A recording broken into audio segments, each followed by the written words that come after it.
Okay, let's just dive right into this explainer. Today, we're going to absolutely demystify wealth building. We're looking at a ridiculously simple framework that, quite honestly, completely replaces all that confusing, headache-inducing financial jargon. If you've ever felt totally overwhelmed by complex investing strategies, well, you're going to love this. We're breaking down a brilliant, super practical system that is entirely derived from one single dollar amount. To really get a grip on this, I want to introduce you to Paul. Paul is this unassuming 54-year-old retired neighbor from our source material. Now, Paul isn't flashy at all. He drives a Subaru Outback that has dog hair permanently embedded in the backseat, and he casually rocks an $11 watch from Target.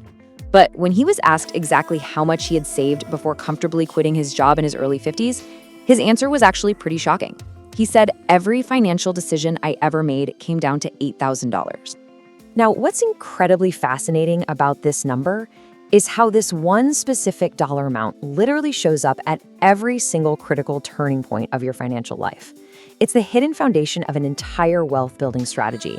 So it's not just a random number pulled out of thin air. It is the exact threshold where your financial stress ends and your real wealth accumulation begins. So here is our roadmap for the explainer today. We're looking at the cash buffer, the car ceiling, the investment floor, the spending limit, and finally the ultimate stress test. Let's jump right into the very first step. Rule 1, the cash buffer.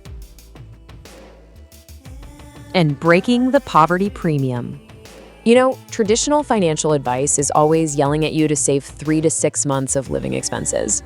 But let's be real, that number is usually so massive it just paralyzes people. Instead, just aim for an $8,000 liquid cash foundation. Why? Because it completely breaks what we call the poverty premium. This is basically the invisible tax of being broke. Picture this. Hear a weird noise in your car, but you ignore it because, well, you don't have $300 lying around. Fast forward 4 months, and boom, it's a $2,000 transmission job. Or maybe you skip a minor dental copay, right? 11 months later, you're staring down a $4,000 emergency room bill. Not having that $8,000 buffer ends up costing you thousands of dollars simply because you couldn't afford the smaller preventative fixes. $8,000 is the absolute floor where you stop having to make desperate decisions. Moving on to Rule 2. The car ceiling, which is all about protecting your compounding years. This rule is crystal clear. You absolutely do not spend more than $8,000 on a car until your actual invested assets exceed $100,000. To see why this is a real game changer, let's look at a super common trap. Our source shares an incredible and honestly way too common example of someone driving around in a financed $30,000 SUV while only having 11 grand actually invested.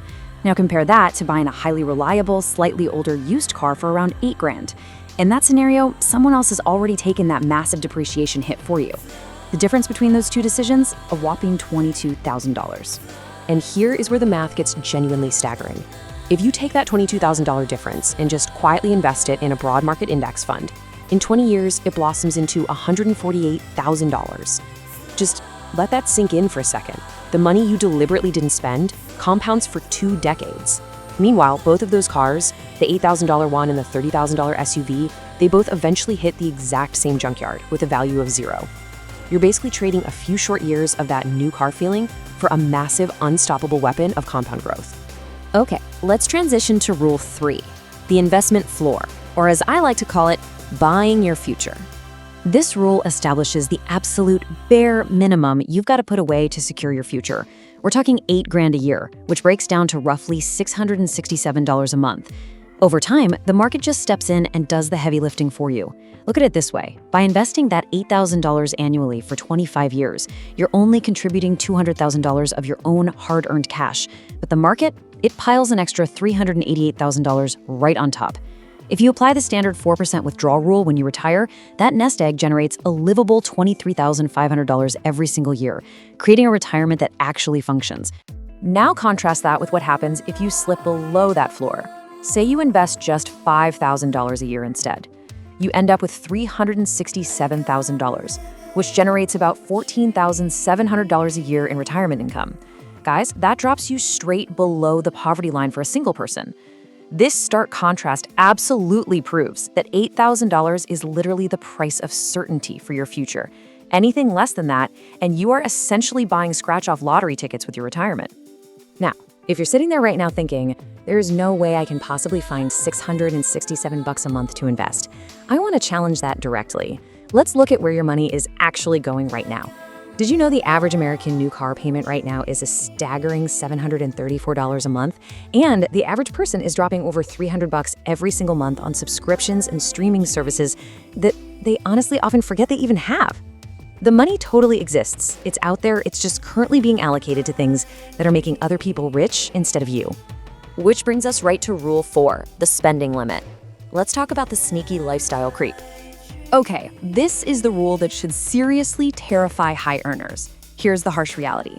If your monthly spending crosses the $8,000 mark, you are going to need $2.4 million in invested assets just to safely retire. Let's look at Marcus. Marcus is a high earner pulling in $170,000 a year, which puts him in the top 5% of household income. Great, right? But his monthly spending, his burn rate, is $9,000. He's got the nice cars, the beautiful house, he takes the lavish vacations. Because his spending is $9,000 a month, the math flat out dictates that he needs $2.7 million to retire. At 42 years old, with only $310,000 sitting in his 401k, he would need to aggressively invest $3,000 every single month on top of his current spending just to catch up.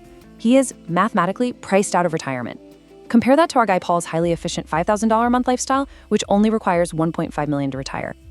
What's so incredibly insidious here is how slowly this lifestyle creep sneaks up on you. Just look at this formula.